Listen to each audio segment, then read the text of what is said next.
What's up, guys? I'm Dan. Welcome back to Pourmichiganbeer.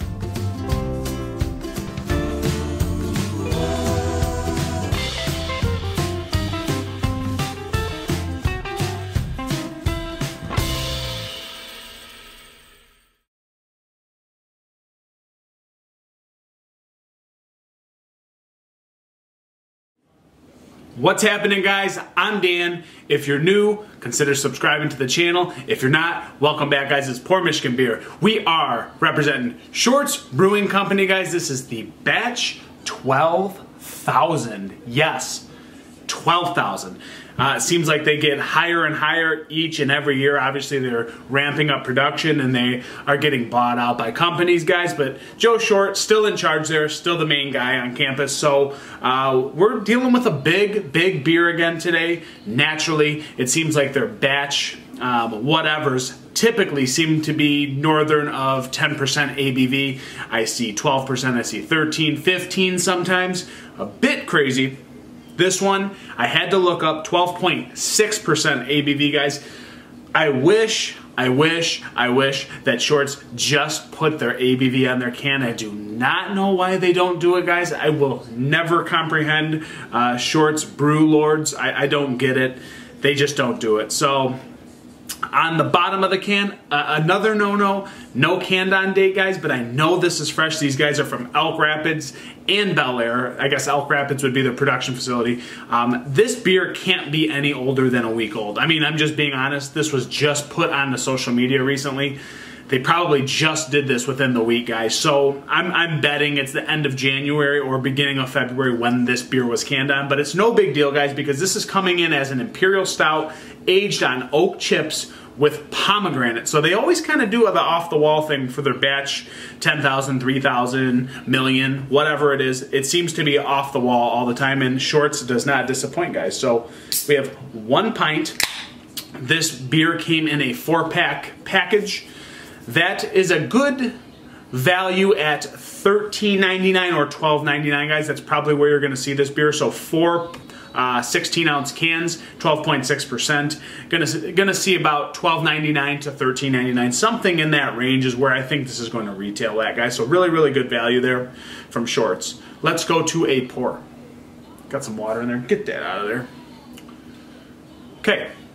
We are pouring pretty dark brown to motor oil black in the middle of that pour, guys. I'm gonna get a little bit in there. Yeah, it's a little bit dark brown in that pour. Very dark head, actually. I would say that is a dark, burnt khaki brown that's sitting on top of that black cola-looking beer, guys. Looks like there's pretty good carbonation streaming to the top. Got about a pinky's worth of that, again, burnt, charred brown that's sitting on top, and it's actually a pretty creamy, sticky head that's sticking to that glass, guys. You guys can sort of see that, but my camera never focuses, so I'm ashamed of that. There it goes. You guys can see that. Boom. Finally got it. Aroma.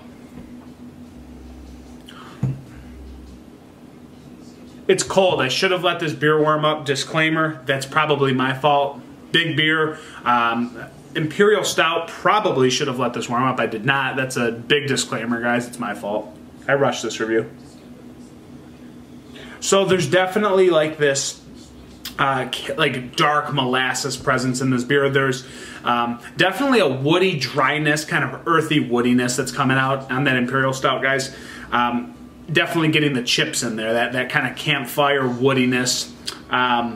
Yeah, I would say the oak chips are pretty dominating in this. And to note real quick, guys, the head's not dissipating. It's still sitting there. This is not barrel aged. I don't see that on the can anywhere. But yeah, oaky woodiness, dry earthiness with this like little hint of like sour tartness from that pomegranate that's in this beer, guys. Roasted malts, the very dry roasted malts. Again, this woody campfire kind of quality on that back end there. And in the front end, dominating the beer with that subtle pomegranate tartness kind of intermixed in that beer, guys. So one other thing real quick. Maybe some nice fine dark chocolates in there, guys. Very, very dark chocolates. Not going to be towards that milk spectrum. It's dark. So without further ado, guys, this is the Shorts Brew Batch 12,000. Let's check it out. Cheers, guys.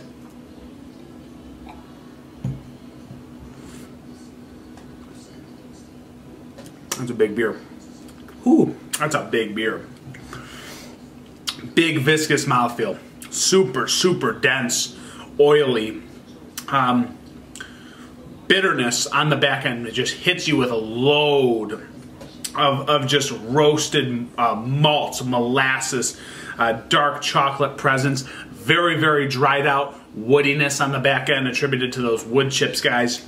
Or oak chips, I should say. I keep saying wood, but I am getting the oaky woodiness in this beer from kind of like a cask kind of vibe. Super, super toothpicky and dry on that back end. It really, really dominates that flavor in there.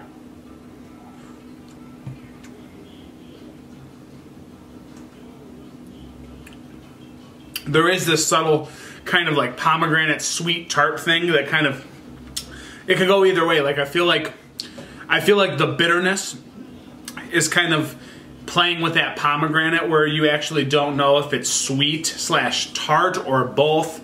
The bitterness kind of brings it into like a sour mix on the back end.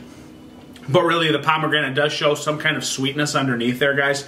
I'd imagine as this beer warms up, the sweetness will continue to rise out of this beer. But that back end is very, very, very dry, roasted malts with like bitter, dark chocolates.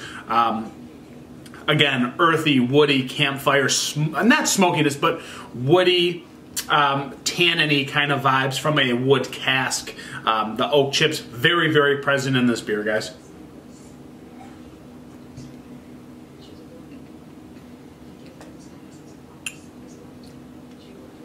For being 12.6%, it's not that boozy. I know it's cold still, but it's going down really easily. Again, guys, very oily, thick, tartness too. Now I'm getting that tartness is actually playing really well with that dry woodiness.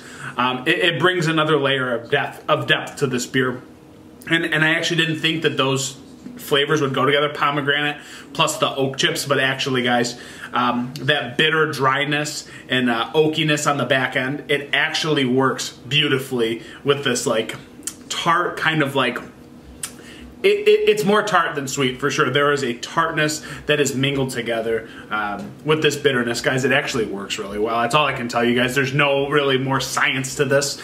I just actually think they work together in a nice way. Yeah, that's pretty impressive, Shorts. I mean, I will say that this is a unique beer. It sticks out in the crowd. Huge mouthfeel. Pomegranate. You don't get pomegranate with an Imperial Stout. I mean, when do you see that, guys? Let me know. I've never seen it. Not often. Usually you don't get a tart, sweet fruit placed into an Imperial Stout. It puts a nice edge on this beer. I think the marriage of flavors works there. I don't think they fight each other. I think they complement each other, actually. Yeah.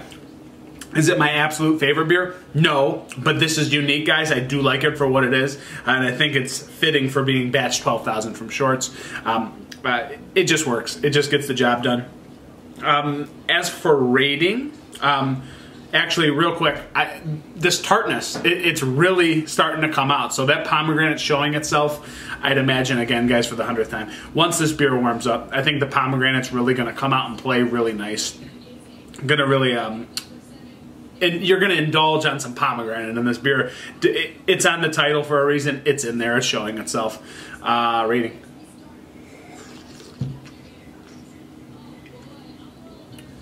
For unique, memorable, different factor, guys, I will place this beer higher.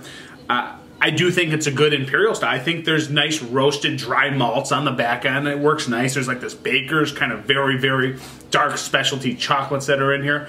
The bitterness and tartness from the pomegranate, it just goes. Again, I don't know why that is, but some people might think these butt heads. For me, they don't. It's like, it's just a nice, you know, yin to yang, guys. I really like that flavor profile. So for me, the rating's going to be, guys, 4 out of 5.